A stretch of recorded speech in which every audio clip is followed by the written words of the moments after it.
ಅಜಿತ್ ಕುಮಾರ್ ರೈ ಮಾಲಾಡಿ ಅವರು ನಮ್ಮ ಈ ಕಮಲದ ಉದ್ಘಾಟನೆಯನ್ನು ಮಾಡ್ಲಿಕ್ಕಿದ್ದಾರೆ. ಅದೇ ರೀತಿ ಹರಿನಾರಾಯಣ್ ದಾಸ್ ಅಸ್ತ್ರನ ನಮ್ಮ ಇದರ ದೀಪ ಪ್ರಜ್ವಲನೆ ಮಾಡುವ ಮೂಲಕ ಆಶೀರ್ವಾದ ಮಾಡುವ ಮೂಲಕ ಈ ಕಟೀಲು ದುರ್ಗಾ ಪರಮೇಶ್ವರಿ ದೇವಸ್ಥಾನದ ಅರ್ಚಕರು ಅವರು ಈ ಕಾರ್ಯಕ್ರಮಕ್ಕೆ ಆಶೀರ್ವಾದ ಮಾಡುವ ಮೂಲಕ ನಮ್ಮ ಕಮಲದ ಉದ್ಘಾಟನೆ ಏಪ್ರಿಲ್ 4ನೇ ತಾರೀಕಿನಂದು ನಡೆಯಲಿಕ್ಕಿದೆ. ಈ ಸಲ ಒಂದು ಕಮಲ ಅಂತ ಹೇಳಿದ್ರೆ ಏನು ಅಂತ, ಕಮಲ ಅಂತ ಹೇಳಿದ್ರೆ ತುಳುನಾಡಿನ ಒಂದು ಮಣ್ಣಿಗೆ ಮತ್ತು ಈ ಕಮಲಕ್ಕೆ ಒಂದು ಅವಿನಾನುಭವ ಸಂಬಂಧ ಇರುವಂತಹ ಒಂದು ಕಮಲ ಇದು. ಈ ಸಂಸ್ಕೃತಿ, ಪರಂಪರೆ, ಕ್ರೀಡೆ ಎಲ್ಲವನ್ನು ಒಟ್ಟಿಗೆ ಸೇರಿಸಿ ಒಂದು ನಡೆಸುವಂತ ಒಂದು ಕಲೆಯಾಗಿದೆ ಕಮಲ.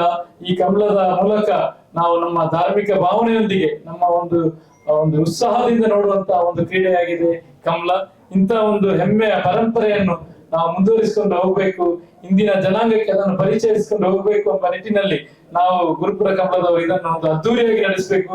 ಕಳೆದ ಸಲ ಕೂಡ ನಿಮ್ಗೆಲ್ಲರಿಗೂ ಗೊತ್ತಿರ್ಬೋದು, ನಮ್ಮ ಕರ್ನಾಟಕ ಘನ ಸರ್ಕಾರದ ಉಪಮುಖ್ಯಮಂತ್ರಿಗಳಾದ ಡಿ.ಕೆ. ಶಿವಕುಮಾರ್ ಅವರು ಬಂದು ಅವರು ಈ ಕಾರ್ಯಕ್ರಮವನ್ನು 1 ಗಂಟೆ ನಮ್ಮ ಜೊತೆ ಕೂತ್ಕೊಂಡು ಈ ಕಮಲೋತ್ಸವವನ್ನು ನೋಡಿ ಅವರು ಕೂಡ ಒಂದು ವಿಶೇಷವಾದ ಘೋಷಣೆ ಮಾಡಿದ್ದಾರೆ.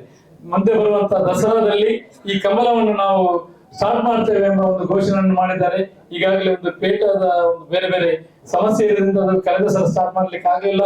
ಮುಂದಿನ ದಿನಗಳಲ್ಲಿ ದಸರಾದಲ್ಲಿ ಕೂಡ ಸ್ಟಾರ್ಟ್ ಮಾಡ್ತೇವೆ ಅಂತ ಹೇಳಿ ಪ್ರಾರಂಭ ಮಾಡ್ತೇವೆ ಎಂಬ ಮಾತನ್ನು ನಮ್ಮ ನಾಯಕರಾದ ಡಿ.ಕೆ. ಶಿವಕುಮಾರ್ ಅವರು ಈಗಾಗಲೇ ಹೇಳಿದ್ದಾರೆ. ಕಳೆದ ಸಲದ ಕಮಲ ನೀವು ನೋಡಿರ್ಬೋದು ಯಾವ ರೀತಿ ಆಗಿದೆ ಅಂತ. ಅದನ್ನು ಮುಂದುವರಿಸಿಕೊಂಡು ಹೋಗ್ಬೇಕು, ಅದಕ್ಕಿಂತ ಚೆನ್ನಾಗಿ ಮಾಡ್ಬೇಕೆಂಬ ನಿಟ್ಟಿನಲ್ಲಿ ಈ ಸಲದ ಕಮಲದಲ್ಲಿ ವಿಶೇಷವಾಗಿ ಅದು ಬರೀ ಕ್ರೀಡೆ ಅಲ್ಲ, ಅದೊಂದು ನಮ್ಮ ತುಳುನಾಡಿನ ಸಂಸ್ಕೃತಿಯನ್ನು ಅದನ್ನು ಉಳಿಸಿಕೊಂಡು ಹೋಗ್ಬೇಕೆಂಬ ನಿಟ್ಟಿನಲ್ಲಿ ನಾವು ಬೇರೆ ಬೇರೆ ಕಾರ್ಯಕ್ರಮವನ್ನು ಹಮ್ಮಿಕೊಂಡಿದ್ದೇವೆ. ಕಮಲದ ಜೊತೆ ನಮ್ಮ ತುಳುನಾಡಿನ ಗಂಡು ಕಲೆ ಅಂತ ಹೇಳಿದರೆ ತಪ್ಪಾಗ್ಲಿಕ್ಕಿಲ್ಲ, ಯಕ್ಷಗಾನವನ್ನು ಕೂಡ ಅವತ್ತು ನಮ್ಮ ಯಕ್ಷಗಾನ ಕೂಡ ನಡೆಸಲಿಕ್ಕಿದ್ದೇವೆ. ಅದೇ ರೀತಿ ಕಮಲದ ವಿವಿಧ ಸಾಧಕರಿಗೆ ಸನ್ಮಾನ ಕಾರ್ಯಕ್ರಮ ಇರ್ಬೋದು, ನಮ್ಮ ಈ ತುಳುನಾಡಿನ ಹಿಂದಿನ ಶೈಲಿ ಯಾವ ಏನು ಫುಡ್ ಫೆಸ್ಟಿವಲ್ ಹಿಂದಿನ ಯಾವ ನಮ್ಮ ಬೇರೆ ಬೇರೆ ತಿಂಡಿ ತಿನಿಸುಗಳಿರ್ಬೋದು ಅದನ್ನು ಕೂಡ ಅಲ್ಲಿ ಆಯೋಜಿಸುವಂತ ಕಾರ್ಯಕ್ರಮವನ್ನು ಕೂಡ ಈ ತುಳುನಾಡಿನ ಕಮಲದಲ್ಲಿ ನಮ್ಮ ಈ ಕಮಲದಲ್ಲಿ ಆಚರಿಸ್ತಾ ಇದ್ದೇವೆ.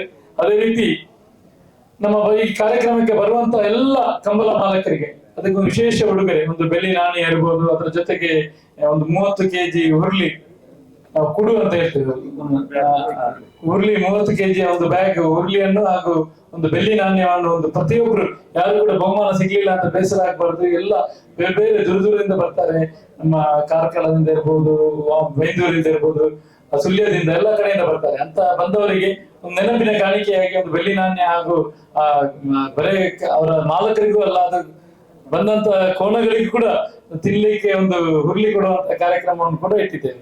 ಅದೇ ರೀತಿ ನಮ್ಮ ಒಂದು ಉದ್ದೇಶ ಸ್ಪಷ್ಟವಾಗಿ ನಮ್ಮ ಉದ್ದೇಶ ಏನಂತ ಹೇಳಿದ್ರೆ, ನಮ್ಮ ಈ ಕಮಲ, ನಮ್ಮ ಈ ತುಳುನಾಡಿನ ಏನು ಸಂಸ್ಕೃತಿ ಇದೆ ಇದನ್ನು ನಾವು ಉಳಿಸ್ಕೊಂಡು ಮುಂದಿನ ಜನಾಂಗಕ್ಕೆ ಅದನ್ನು ತೋರಿಸಿ ಅದನ್ನು ಬೆಳೆಸ್ಕೊಂಡು ಹೋಗ್ಬೇಕೆಂಬ ನಿಟ್ಟಿನಲ್ಲಿ ಇಂಥ ಒಂದು ಕಮಲದ ಮೂಲಕ ಒಂದು ಎಲ್ಲ ಈ ಕಮಲದಲ್ಲಿ ನೋಡ್ಬೋದು ಎಲ್ಲ ಜಾತಿಯವರು ಎಲ್ಲರೂ ಒಟ್ಟಿಗೆ ಸೇರಿ, ಯುವಕರು ಇರ್ಬೋದು, ಹಿರಿಯರು, ಬಡವರು, ಶ್ರೀಮಂತರು, ಯಾರು ಏನು ಪಕ್ಷ ಭೇದ ಮರೆತು ಎಲ್ಲರೂ ಒಂದಾಗಿ ಸೇರುವಂತಹ ಒಂದು ಉತ್ಸವ ಇದು. ಈ ಉತ್ಸವವನ್ನು ಮುಂದುವರಿಸಿಕೊಂಡು ಹೋಗ್ಬೇಕೆಂಬ ಒಂದು ನಿಟ್ಟಿನಲ್ಲಿ ನಾವೆಲ್ಲ ಕಮಲ ಸಮಿತಿಯವರು ಒಂದು ದೊಡ್ಡಕ್ಕೆ ಎಲ್ಲರೂ ಒಟ್ಟಿಗೆ ಸೇರಿ ಕೆಲಸ ಮಾಡ್ತಾ ಇದ್ದೇವೆ. ಇದಕ್ಕೆ ಬೇರೆ ಬೇರೆ ಸಂಘ ಸಂಸ್ಥೆಗಳಿರ್ಬೋದು, ಅಲ್ಲಿನ ಸ್ಥಳೀಯ ಸಂಘ ಸಂಸ್ಥೆಗಳು, ಬೇರೆ ಬೇರೆ ನಮ್ಮ ಊರಿನ ಎಲ್ಲ ನಾಯಕರುಗಳ ದೊಡ್ಡ ಪ್ರೋತ್ಸಾಹ ಕೂಡ ಸಿಕ್ಕಿದೆ. ಈ ಬಾರಿ ಕಮಲಕ್ಕೆ ಈಗಾಗಲೇ ನಮಗೆ ಒಂದು ವಿಶೇಷ ಇದು ಬಂದಿದೆ, ಹೆಚ್ಚಿನ ಕೋಣಗಳು ಬರ್ತಾ ಇದೆ ಅಂತ. ಅದರ ಜೊತೆಗೆ ಎಲ್ಲ ಊರಿನ ಹೆಚ್ಚಿನ ಜನರು ಕೂಡ ಈ ಕಮಲ ಕಾರ್ಯಕ್ರಮಕ್ಕೆ ಭಾಗವಹಿಸ್ತಾ ಇದ್ದಾರೆ ಅಂತ ನಮಗೆ ಒಂದು ತಿಳಿದು ಭಾರಿ ಖುಷಿಯಾಗಿದೆ. ನೀವು ಕೂಡ ಇಂತ ಒಂದು ಕಾರ್ಯಕ್ರಮದಲ್ಲಿ ಬರಬೇಕು, ಬಂದು ಭಾಗವಹಿಸಬೇಕು. ಈಗ ನಮ್ಮ ತುಳುನಾಡಿನ ಸಂಸ್ಕೃತಿಯನ್ನು ಉಳಿಸುವಂತ ಈ ಕಾರ್ಯಕ್ರಮದಲ್ಲಿ ನಿಮ್ಮ ಒಂದು ಸೇವೆ ಇರಲಿ ಎಂಬ ಮಾತನ್ನ ಹೇಳಿ ನನ್ನ ಮಾತನ್ನು ಮುಗಿಸ್ತೇನೆ. ನಮಸ್ಕಾರ. ಬಮೂಲ್ ಅಧ್ಯಕ್ಷರು, ಮಾಜಿ ಸಂಸದರು, ಹಿರಿಯ ನಾಯಕರು ಆಗಿರುವಂತಹ ಡಿ.ಕೆ. ಸುರೇಶ್ ಅವರು ಉದ್ಘಾಟನೆ ಮಾಡ್ಲಿಕ್ಕಿದ್ದಾರೆ. ಅದೇ ರೀತಿ ನಮ್ಮ ಜಿಲ್ಲೆಯವರೇ ಆದ ನಮ್ಮ ಜಿಲ್ಲೆಯ ಹೆಮ್ಮೆಯ ಪುತ್ರ ಯುಟಿ ಖಾದರ್ ಫರೀದ್ ಅವರು ಕೂಡ ಈ ಕಾರ್ಯಕ್ರಮದಲ್ಲಿ ಘನ ಉಪಸ್ಥಿತಿ ಇರ್ತಾರೆ. ಅದೇ ರೀತಿ ದಿನೇಶ್ ಗುಂಡ್ರ ಅವರು ನಮ್ಮ ಜಿಲ್ಲಾ ಉಸ್ತುವಾರಿ ಸಚಿವರು. ಅದೇ ರೀತಿ ಬೇರೆ ಬೇರೆ ರಂಗದ ಸಹಕಾರಿ ರಂಗದಿಂದ ನಮ್ಮ ಎಂ.ಎನ್. ರಾಜೇಂದ್ರ ಕುಮಾರ್ ಅವರು, ಸಾಮಾಜಿಕ ರಂಗದಿಂದ ನಮ್ಮ ನಾಡೋಜ ಜಿ ಶಂಕರ್ ಅವರು ಇರ್ಬೋದು, ಇತರ ಎಲ್ಲ ಬೇರೆ ಬೇರೆ ಅಧಿಕಾರಿಗಳು ಕೂಡ ಈ ಕಾರ್ಯಕ್ರಮದಲ್ಲಿ ಭಾಗವಹಿಸ್ತಾರೆ. ತಾವೆಲ್ಲರೂ ಈ ಕಾರ್ಯಕ್ರಮವನ್ನು ಯಶಸ್ವಿ ಮಾಡ್ಲಿಕ್ಕೆ ಇದರ ಒಂದು ಹೆಚ್ಚಿನ ಪ್ರಚಾರ ಕೊಟ್ಟು ನಮಗೆ ಸಹಕರಿಸಬೇಕಾಗಿ ಇನ್ನೊಂದ್ಸಲ ನಿಮ್ಮಲ್ಲಿ ಕೈ ಮುಗಿದು ಕೇಳ್ಕೊಳ್ತಾರೆ. Thank